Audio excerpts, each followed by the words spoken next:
Hello learners, welcome to my channel Masterly Coder. In this video, I am going to cover a quick recap of what we have covered in our live session. Agenda of this video is what are strings in Python, what is Unicode system, how to create empty and non-empty strings in Python. Also, we will see how to print a value or variable, how to get the data type of data, how to get the length. So let's get started. So I have already opened my Jupyter notebook. So first of all, what are strings? Strings are used in Python to record text information. Okay, हमें कभी भी अगर text data अपने programme के अंदर store करना होता है तो हम स्ट्रिंग डेटा टाइप का यूज करते हैं. In Python strings are ordered collection of Unicode characters delimited by single double and triple quote. First of all delimited means string की बाउंड्री को हम सिंगल कोड, डबल कोड या triple quote से use कर सकते हैं. बस हमें ख्याल इतना रखना है कि जिस कोड से हम स्टार्ट करेंगे अपनी स्ट्रिंग, उसी कोड से हमें अपनी स्ट्रिंग को एंड करना पड़ेगा. Now what is this Unicode character? Unicode basically एक स्टैंडर्ड लाइब्रेरी है जिसकी हेल्प से हमने सारे कैरेक्टर्स को एक यूनिक नंबर प्रोवाइड कर रखा है.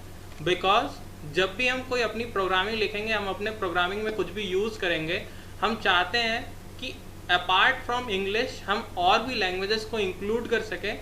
तो आपकी यूनिकोड सिस्टम सपोर्ट करती है मल्टीपल लैंग्वेजेस को. तो पाइथन भी यूनिकोड सिस्टम को सपोर्ट करती है. ओके, अगर आपको किसी कैरेक्टर की यूनिकोड वैल्यू फाइंड आउट करनी है तो आप कैसे फाइंड आउट करेंगे? ORD फंक्शन होता है. With the help of ORD function find out कर सकते हैं किसी भी कैरेक्टर की वैल्यू को. सो लेट्स सपोज मुझे ए कैरेक्टर की यूनिकोड वैल्यू फाइंड आउट करनी है. सो मैं कैसे करूँगा, और मुझे प्रिंट करके आपको आउटपुट में दिखाना है, इसलिए मैं प्रिंट फंक्शन यूज़ कर रहा हूँ पाइथन के अंदर. With the help of print function हमें कुछ भी अगर आउटपुट में देखना होता है तो हम प्रिंट फंक्शन को यूज़ करते हैं. प्रिंट फंक्शन के बारे में मैं आगे फर्दर डिस्कस करूँगा कि इसके अंदर और क्या क्या चीज़ें होती हैं. अभी सिर्फ प्रिंट फंक्शन कोई मैसेज या फिर कोई वैल्यू हम प्रिंट करा सकते हैं. जैसे आप लोग सी आउट या फिर प्रिंटफ यूज़ करते थे C++ में, उसी तरीके से हम प्रिंट फंक्शन यूज़ करते हैं पाइथन के अंदर. सो ORD, और मैंने अपना कैरेक्टर पास कर दिया. कैरेक्टर को, क्योंकि एक कैरेक्टर एक स्ट्रिंग है, सो हमें कोड्स के अंदर पास करना पड़ेगा. रन करने के लिए आप जुपिटर नोटबुक में या तो आप सिंपल बटन का यूज़ कर सकते हैं या फिर शिफ्ट एंटर. सो मैंने शिफ्ट एंटर किया और मेरे पास आउटपुट आ गया 65. सो ए कैरेक्टर की यूनिकोड वैल्यू होती है 65. इसीलिए जब भी आप प्रोग्राम के अंदर या कहीं पे भी आप ए लिखते हैं तो आपका सिस्टम समझ जाता है कि आपने ए लिखा हुआ है. ओके, सिमिलरली अगर मैं लोअर केस ए की बात करूं, मुझे लोअर केस ए की यूनिकोड वैल्यू फाइंड आउट करनी है तो मैं वो भी कर सकता हूं. ORD of lower case A. Run करूंगा तो 97. ओके, सो न्यूमेरिक वैल्यू लोअर केस ए की 97 होती है. हमें न्यूमेरिक वैल्यू चाहिए क्यों? हमें न्यूमेरिक वैल्यू इसलिए चाहिए क्योंकि हमारा सिस्टम एट दी एंड क्या समझता है, कोई भी आपकी इलेक्ट्रॉनिक डिवाइस होगी वो क्या समझती है, वो 0-1 समझती है. और 0-1 हम किस चीज़ का निकाल सकते हैं? किसी न्यूमेरिक वैल्यू का निकाल सकते हैं. अब हम प्रोग्रामिंग के अंदर क्योंकि हाई लेवल लैंग्वेज यूज़ कर रहे हैं, Python is a high level programming language. So high level programming language में अदर देन आपके न्यूमेरिक कैरेक्टर आप बहुत कुछ यूज़ करते हैं. जैसे हम इंग्लिश का यूज़ कर रहे हैं. ओके, आप अदर लैंग्वेजेस का भी यूज़ कर सकते हैं. सो हर एक लैंग्वेज के कैरेक्टर को मेरा पाइथन समझ पाए, उसके लिए यूनिकोड सिस्टम ने क्या किया, हर एक कैरेक्टर को एक न्यूमेरिक वैल्यू प्रोवाइड कर रखी है. ओके, जैसे आप कहीं पे अगर क्वेश्चन मार्क यूज़ करेंगे तो क्वेश्चन मार्क की भी एक न्यूमेरिक वैल्यू है, तभी मेरा सिस्टम समझ पाता है कि आपने क्वेश्चन मार्क यूज़ किया है. सो मैं क्वेश्चन मार्क की भी फाइंड आउट कर सकता हूँ. तो 63 होती है क्वेश्चन मार्क की न्यूमेरिक वैल्यू. ओके, उसी तरीके से क्योंकि हम यूनिकोड सिस्टम को फॉलो करते हैं तो हम इंग्लिश के अल्फ़ाबेट, स्पेशल कैरेक्टर्स के अलावा हम हिंदी के कैरेक्टर का भी या फिर अदर लैंग्वेजेस के किसी और कैरेक्टर का भी यूज़ कर सकते हैं अपनी प्रोग्रामिंग के अंदर. हमारा प्रोग्राम समझ जाएगा या फिर जो भी डिवाइस सपोर्ट करती होगी यूनिकोड सिस्टम को वो समझ जाएगी. जैसे आज के टाइम पे आप टाइप कर सकते हैं हिंदी में भी अपने फ़ोन में. तो हम क्यों टाइप कर पा रहे हैं? क्योंकि वो जनरली कुछ ऐसे ही फॉर्मेट को सपोर्ट करता है. मे बी यूनिकोड सिस्टम को सपोर्ट करता हो आपका फ़ोन, जिस वजह से हम उसको यूज़ कर पा रहे हैं. तो अगर मैं किसी और कैरेक्टर की यूनिकोड वैल्यू फाइंड आउट करनी है, जैसे अ की फाइंड आउट करते हैं, अ की होती है 2309. इस वैल्यू के आने का मतलब है मेरा सिस्टम मेरा इंटरप्रेटर पाइथन का समझ गया कि आपने इनपुट किया था। ओके, तो जैसे हमने किसी कैरेक्टर की यूनिकोड वैल्यू को फाइंड आउट किया, इन द सेम वे हमारे पास अगर यूनिकोड वैल्यू पहले से ही है, यूनिकोड आपके पास पहले से ही, और आप कैरेक्टर फाइंड आउट करना चाहते हैं, तो उसके लिए पाइथन के अंदर एक बिल्ट इन फंक्शन है CHR function. With the help of CHR function मैं ये काम कर सकता हूँ। तो हम फाइंड आउट करते हैं। मान लीजिए मेरे पास 122 यूनिकोड वैल्यू है, मैं फाइंड आउट करना चाहता हूँ कि कैरेक्टर क्या है ये, तो मैं CHR और पास कर दूंगा अपनी यूनिकोड वैल्यू, रन करूंगा तो मुझे पता चल गया ये लोअर केस z है। इन द सेम वे अगर मैं 90 का फाइंड आउट करना चाहता हूँ, CHR मैंने 90 कर दिया तो मुझे पता चल गया ये अपर केस z है। ओके, सो 90 यूनिकोड वैल्यू किसकी होती है, अपर केस z की होती है। इन द सेम वे मान लीजिए अगर ये कुछ वैल्यू है 2361, मुझे इसका कैरेक्टर फाइंड आउट करना हो इस यूनिकोड वैल्यू का, तो मैं कैसे करूँगा, CHR 2361। क्लियर? सो ये 2361 क्या है, ह है, हिंदी का कैरेक्टर। ओके, सो ये था आपका यूनिकोड, एंड इन्हीं सारे कैरेक्टर के कॉम्बिनेशन का यूज़ करके हम अपनी स्ट्रिंग को क्रिएट कर सकते हैं। तो चलिए सबसे पहले क्रिएट करते हैं हम एम्प्टी स्ट्रिंग। एम्प्टी स्ट्रिंग होती क्या है, पहले तो एम्प्टी स्ट्रिंग ऐसी स्ट्रिंग जिसके अंदर कोई भी कैरेक्टर ना हो। अब कोई भी कैरेक्टर नहीं होगा तो सिंपली आपके एम्प्टी कोड्स होंगे। ठीक, तो मैं एक एम्प्टी स्ट्रिंग बना लेता हूँ। मान लीजिए मैंने इस वेरिएबल का नाम एम्प्टी कर दिया, और ये इक्वल टू क्या है, इक्वल टू आपका होता है ये असाइनमेंट ऑपरेटर। और ये असाइनमेंट ऑपरेटर करता क्या है, असाइन करता है। मैं राइट साइड में जो भी लिखूंगा, जैसे राइट साइड में मैंने एम्प्टी स्ट्रिंग लिखी हुई है, उसको ये लेफ्ट साइड के वेरिएबल के अंदर असाइन कर देगा। क्लियर? तो ये आपकी एम्प्टी स्ट्रिंग क्रिएट हो चुकी है। अगर मैं चेक करना चाहता हूँ, ये जो एम्प्टी स्ट्रिंग है ये एक तरीके का डेटा है मेरे लिए, मेरे प्रोग्राम के लिए। ओके, अगर मैं इस डेटा का टाइप चेक करना चाहता हूँ कि ये किस तरीके की वैल्यू है, तो मैं चेक कर सकता हूँ यूजिंग टाइप फंक्शन।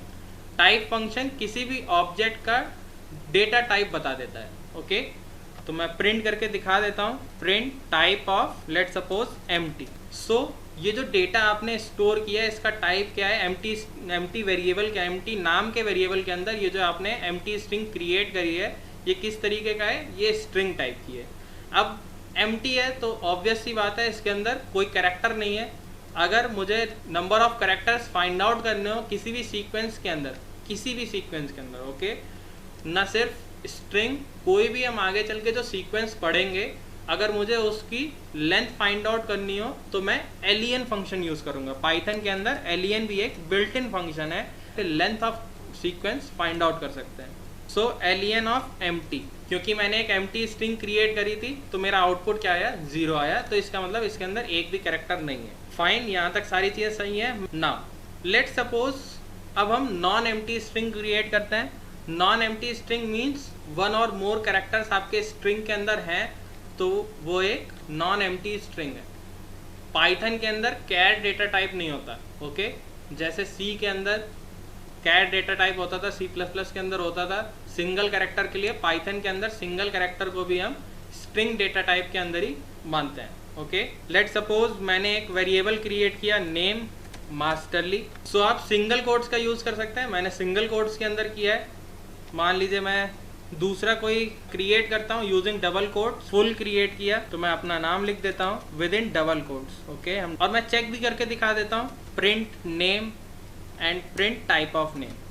सारी चीज़ें कर लेते हैं, टाइप चेक कर लेते हैं, लेंथ चेक कर लेते हैं, सो दैट कोई भी कंफ्यूजन ना रहे। सिमिलरली अगर मैं चेक करना चाहता हूँ प्रिंट लेंथ ऑफ नेम, तो मैं इस पर्टिकुलर मास्टरली का मैंने लेंथ चेक कर लिया और मैं टाइप चेक कर लिया। ओके, मैं रन कर देता हूँ। सो आपके पास आ गया ये मास्टरली जो है, ये आपका डेटा बिलोंग करता है स्ट्रिंग को, और इसके अंदर नंबर ऑफ कैरेक्टर्स कितने हैं, 8 है। सिमिलरली आप इसका भी चेक कर सकते हैं, ये जो मैंने फुल क्रिएट किया है मैं इसका भी कर देता हूँ, चेंजेस कर देते हैं। ओके, मैं रन करता हूँ तो इसका भी आ गया। ये आदित्य त्रिपाठी जो है ये भी आपका स्ट्रिंग टाइप का डेटा है, और इसके अंदर नंबर ऑफ कैरेक्टर्स कितने हैं, 15 है। नंबर ऑफ कैरेक्टर्स में ये स्पेस भी काउंट होगा। क्लियर? क्योंकि स्ट्रिंग क्या है, फिर से कलेक्शन ऑफ कैरेक्टर्स है, और कैरेक्टर्स में ये स्पेस भी एक कैरेक्टर है। ओके, आप कुछ भी लिखेंगे, अपने कीबोर्ड से कुछ भी प्रेस करेंगे, वो एक करैक्टर होता है, तो उसकी काउंटिंग होगी। सिमिलरली आप फिबोनाची सीरीज को भी स्टोर कर सकते हैं। मान लीजिए मैं किसी भी कोड्स के अंदर कर लीजिए, आपको पता है पाइथन के अंदर हम सिंगल, डबल, ट्रिपल कुछ भी यूज़ कर सकते हैं। अभी मैं ट्रिपल भी करके दिखाऊंगा। 0 1 फिबोनाची सीरीज क्या होती है, इन दोनों का सम 1, फिर लास्ट 2 का सम 2, फिर लास्ट 2 का सम 3 और फिर लास्ट 2 का सम 5। तो मैंने ये एक फिबोनाची सीरीज लिख दी। अब मैं अगर इसका चेक करता हूँ, प्रिंट फेबो, ओके, टाइप चेक करते हैं, टाइप ऑफ फेबो। इसी तरीके से अगर मैं चेक करूं प्रिंट लेंथ ऑफ फेबो, तो मेरे पास सारी चीज़ आ जाएगी कि ये स्ट्रिंग के टाइप क्या है, बेसिकली स्ट्रिंग ही है। ओके, ये डेटा का टाइप क्या है, अगर हम सही से बोलें, इस फेबो डेटा का टाइप क्या है मेरे पास आ जाएगा, और लेंथ क्या है वो भी आ जाएगा। क्लियर? तो ये आपका डेटा था, ये स्ट्रिंग टाइप का डेटा है और इसकी लेंथ जो है वो 6 है। सिमिलरली पाइथन के अंदर हम ट्रिपल कोट्स का भी यूज़ करते हैं। ट्रिपल कोट्स का जनरली यूज़ पैराग्राफ के लिए किया जाता है, और आगे मैं आपको बताऊंगा कि ट्रिपल कोट्स का कहाँ स्पेशल यूज़ है। अगर किसी ने पाइथन पहले से पढ़ी है तो जनरली हम इसका यूज़ डॉक्यूमेंटेशन के लिए करते हैं। अब ये डॉक्यूमेंटेशन क्या है, ये सारी चीज़ हम आगे पढ़ेंगे। क्लियर? तो अभी हम एक सिंपल सी स्ट्रिंग बना लेते हैं और उसके अंदर हम डेटा स्टोर कर देते हैं। Data science is the study of data using various tools such as statistics, data visualization। सो मैंने ये 2 लाइन की स्ट्रिंग लिखी है। मुझे अगर इस स्ट्रिंग को स्टोर करना है पाइथन के अंदर तो मुझे ट्रिपल कोट्स का यूज़ करना पड़ेगा। मैं डबल कोट्स का यूज़ नहीं कर सकता, मैं सिंगल कोट्स का यूज़ नहीं कर सकता मल्टी लाइन स्ट्रिंग या पैराग्राफ को स्टोर करने के लिए। आप इसका भी चेक कर सकते हैं कि ये पैरा का टाइप क्या है, इस पैरा के अंदर कितने नंबर ऑफ कैरेक्टर्स हैं। ओके, सो ये था आपका डेटा। ये डेटा भी स्ट्रिंग टाइप का था और टोटल नंबर ऑफ कैरेक्टर्स इसके अंदर 97 थे। क्लियर? तो इस तरीके से हम single quote, double quote, triple quote का यूज़ करके अपनी स्ट्रिंग को क्रिएट कर सकते हैं। अब पाइथन के अंदर क्यों कोड करते हैं यूनिकोड को, तो मैं किसी और तरीके, जैसे मैंने ये हिंदी का कैरेक्टर नमस्कार लिख रखा है, आप इसको भी स्टोर कर सकते हैं। ओके, मैं प्रिंट करूँगा अगर ग्रीट को,